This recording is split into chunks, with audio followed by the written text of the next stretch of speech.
So autumn is absolutely, without a doubt, here now. It is wet, it's cold and it's muddy, but I'm glad that I actually barked my paths the other week because it would have been an absolute nightmare here. There is still so much to do on the plot, and to be honest with you, this weather is pushing me back by saying just stay from there, but I have to keep plodding on. You know what I'm talking about. You open that door and you think, it's not a day for gardening. However, it's a day for preparing. So if you have a polytunnel, greenhouse, get inside there, or shed, prepare for other things, you know, sort those things out. But today the sun's out a little bit. I've got a new bobber hat, so that definitely means that autumn is on the way. And also I want to say a huge thank you to the original muck boot company, because they actually sent me a brand new pair of like welly boots. So I was posting a few pictures and I noticed a few of the comments were saying, you know, you're crazy wearing white trainers to the plot. And sometimes I just come over when I've already been doing something else. So that's the way, and I'm constantly having to wash them and stuff. So now I've got a dedicated nice pair of welly boots from the original muck boot company. I'll put a link in the description to them. So thank you so much for sending me them. I'm going to leave them in my boot of my car, and every time I come to the plot then I can just pop them on. So I'm over the moon with them. So I've already noticed that some of the spring bulbs are already appearing and pushing themselves up. I think it's the daffodils. So they're already in October showing their little heads. So I'm sure they'll be knocked down by the snow if we do get any later on in the seasons, but they're up now. So even though I open that door up just like you, and you see the rain, the cold weather, the dark grey sky, you just need to plod through it, because this is the time where you can prepare, get everything ready for spring. If you've got a polytunnel, greenhouse, shed, or even just some shelter, use that space wisely and get things ready for the season. Let's go. So there are so many jobs to do, like dig up the dahlias, sort out the polytunnel, mulch the beds, remove all the old raised beds, build the new ones,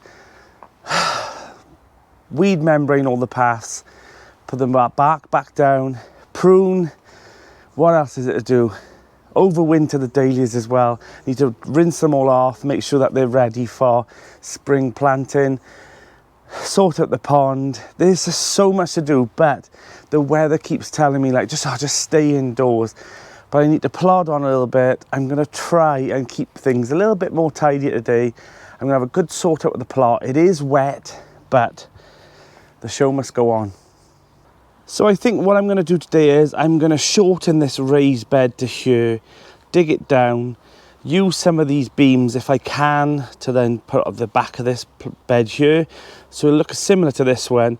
So I should have 1, 2, 3 then wooden raised beds, and then the rest of this then will all be the metal raised beds and used for the kitchen garden. I need to get those raised beds in as soon as possible, fill them up, at least 1 or 2.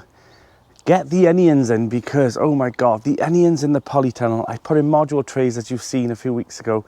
They're already shooting right out of those cells, so they're desperate now to come out. I could pot them on, but I think a few days now of hard graft, get at least 2 of the metal raised beds built, put out, filled up, and then I can put the onions in there then, and then that's one job ticked off. So I'm just doing small jobs, little by little, and then hopefully the end result should be beautiful for spring.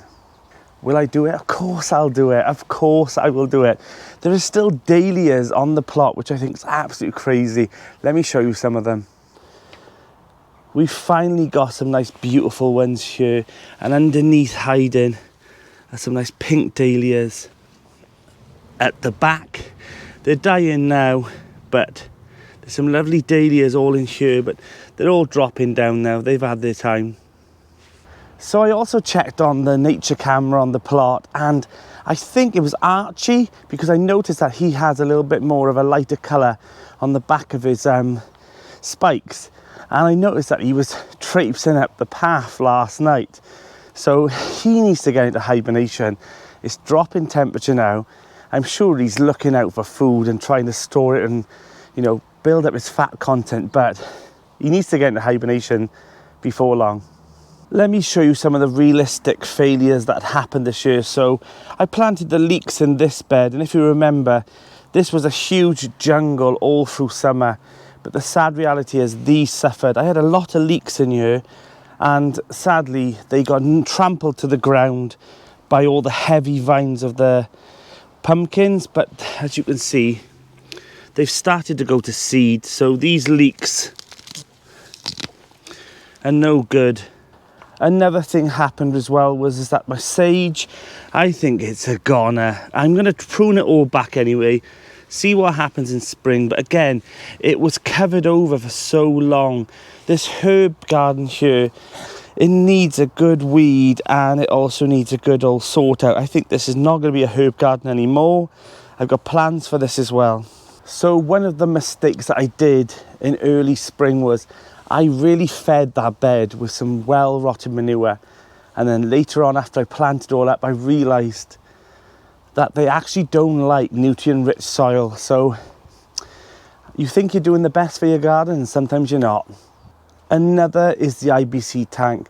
Now, if you can see, it's gone a bit green with algae. This happens, but I need to clean it out really, and I bought a cover for it that's going to cover this over, stop the sunlight getting to it, and it was absolutely a blooming steal finding it. I'll pop a link for that cover, because I know that's one thing that always annoys everyone, is that you buy those tanks, the sun hits it, makes it really boggy inside and green, and then it's annoying. So that simple cover, just keep the sunlight out, and then you should have nice clear water all year round. The onion sets inside the polytunnel are showing no green top yet, but I know that they are bedding down roots, and before long, all the top will come up. So everything over here, the pak choys, the spinach, everything else, the onions, and oh my God, I've even got some purple sprout and broccoli that's going well. Look at the onions here. They're absolutely crazy. And then we've also got the broccolis and everything else here. So everything's growing really well, and then it can all go out. So if you are looking at your garden and feeling really disheartened, really down about it, that things didn't work out, then I actually embrace those things, and I think they're the things that I focus on next year. So if you had a failure and there was something that you really wanted to grow this year, put it on the top of the list for next year, and that's what I've done. So my herb garden is one of the priorities I want, because I cook a lot and use it all year round. So it needs to be important to me. But I had a fantastic idea of a viewer. Thank you so much. I'll pop the comments here now, and let me show you what I'm going to do. This barren land here that I normally put my potatoes down, it always grows these nasturtiums. They self-seed all the time, and it's just a muddy mess. So the rain runs off the polytunnel, covers this area, and I've never really done anything with it. I've only had this plot a year, but I've never really focused on this area, and it's a wasted space. It's about 3 foot by 14, 15 foot long. So I'm thinking about putting a nice raised bed all the way down here, whether it's wood or metal. I'm going towards metal because I don't want it to rot really quickly. And I think I'm going to put all my herbs in there, some flowers, and I just have a whole dedicated area here for herbs for cooking. Now, we all like to put all our beds and things on our plot, and I've started thinking about things that I use and turn over quickly, and things that actually stay in the beds, and I don't need to just be, they're not aesthetically pleasing to look at. Like a herb bed is lovely, but how often will you be turning that bed over and stuff? So I'm going to be moving things around. The same as the raspberries, you have 2 or 3 crops off them, and then they just take over the plot, they just take over that space. So they're going to be moved as well, and I'm going to bring all the things that take priority and also turn over the beds quicker. They're going to be in the forefront, so I can constantly be watching them rather than them pushed up at the back. And that was one thing I did again this year. That was a mistake, and I'll show you now. This high metal raised bed at the back of the plot, I had things in there like beans, all my overflow vegetables that I didn't really want on the plot. They were spares. I put them in here, and I honestly forgot about them a lot of the time. We've got some cabbages over here still lingering on, but just look how much it's dropped. I filled this completely to the top, and it just shows you that when you fill your raised beds up, you think that they're full, and you think, oh, it's ready for the season. So if you are topping up your beds now, and you think, oh, I've gone to the line, or I've just gone just below it. Don't be deceived, because by the time you plant in spring, that will have dropped dramatically. So within a season, that bed has dropped a foot. The same as the banana plant in the middle of the plot. That's dropped a good 18 inches. And yeah, they always need topping up, but just be mindful, if you are going to plant trees in them, you don't want to keep topping up then, and it'll rot the stem. So you need to be mindful of that as well if you're going to plant in those beds.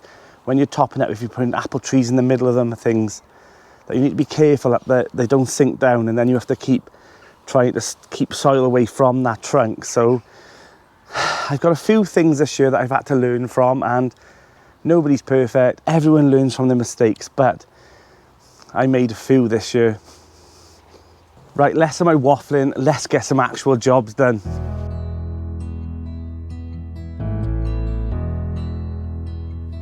I've been lying here for too long. I don't know what else to do. I wanna get away from every little thing just to try to make it through.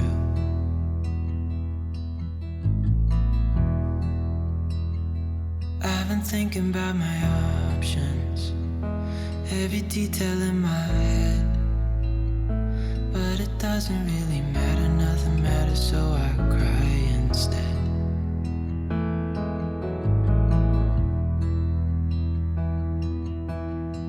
I've been running circles, trying to catch my breath. I've been trying everything I can, but I ain't got nothing left. You know what, that's not a bad sized bed now. It's about 8 foot by 4 foot. This side is a little bit rotted, but I think I'm going to get another year out of it. So I think I'll take one more year out with this, and then we'll see how we get on with it. But for now, I'm happy now that we've got 3 nice beds. So the next task for this bed is to mulch it with a nice layer of fresh compost. About 2 inches should do it. And then I will cover it over, stop any weed seeds blowing in. And that's something I see quite often, is that people might mulch their beds in autumn and winter, put the compost on, and then wonder why they've got weed seeds coming up all through in February, March. And it's because those weed seeds tornado around your allotment or your garden in the winter months when it's really windy, and they set bed in, and then you've just got yourself another job.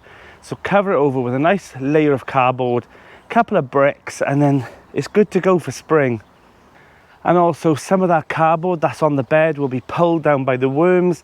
They love it. It's a really, really good worm food. They'll pull it into the soil. It'll be feeding the bed.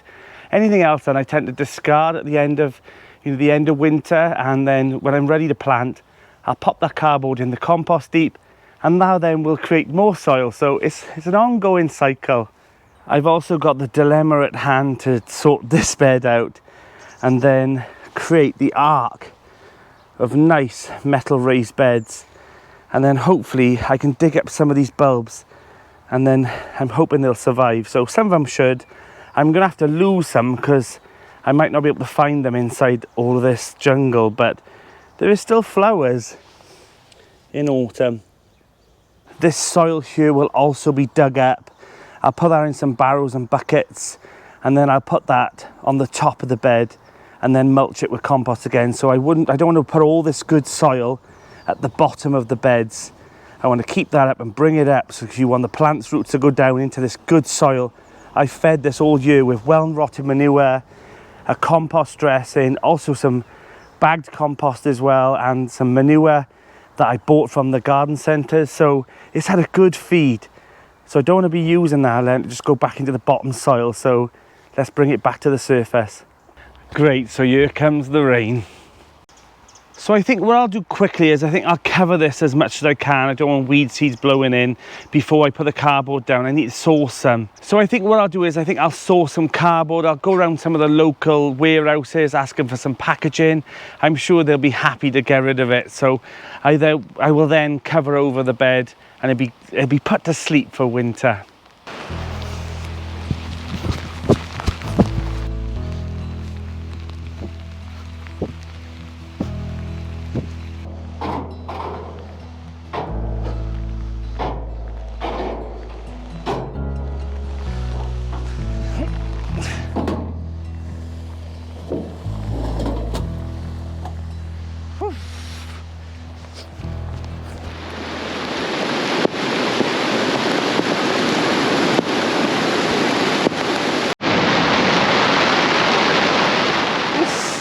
So the rain is probably hitting down a bit now. Took my coat off. I think this is a perfect time. Do a bit of work in the polytunnel. I'm actually going to plant the remainder of the spring cabbages finally. I've decided as well that I'm going to use the remaining onion sets. I've done this before in the past. I plant them quite closely and then I start pulling them then at early spring for spring onions, rather than using them, you know, rather than wasting them. You know, if they're smaller, then I'm just going to put them in little rows and I can use them as spring onions at the end of winter, start of spring. So let's get that done.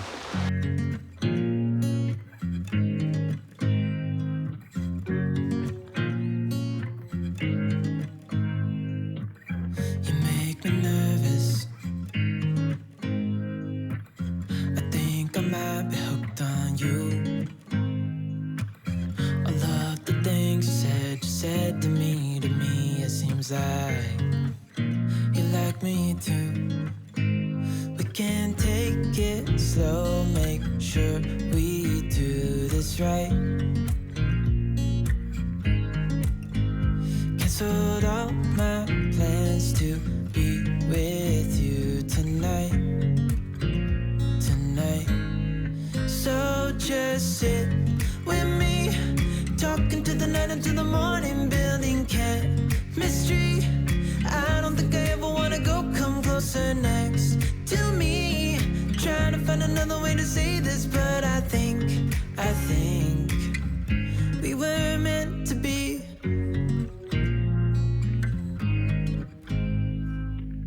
You make me anxious. I think I might be stuck on you. I love the things you did for me, it seems like you're dropping clues. There's no need to rush, so let's just take our time. Whew. So look at the state of me. So the rain's kind of stopped a little bit, but I'm glad now that I've got in the remainder of the spring cabbages. I put in some red and also some brown onions, and I actually planted them a little bit closer. I've done that before with the smaller sets. So normally when you have a bag of onion sets, you take all the bigger ones out and, you know, you plant all those. But I know there's been studies on whether or not, you know, using the bigger sets over the small ones make any difference, and there's been variable results. But I tend to use the bigger ones, plant them out, and then the smaller ones I plant quite close together in rows, and then I use them as spring onions at the start of the year. So they're the first crop that I'll use for my salads.